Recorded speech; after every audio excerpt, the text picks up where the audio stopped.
The Mini-Nebula Theory is an evolutionary hypothesis of moon formation around Jovians and exojovians, which starts with the collapse of a mini-nebula that flattens into a mini-protostellar disk as these Jovians and exojovians form via the nebula theory in a much larger protostellar disk.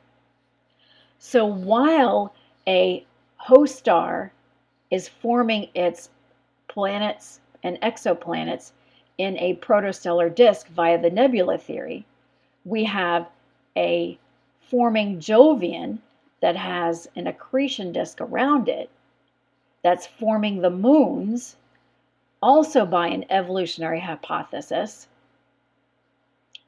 that started with a mini nebula.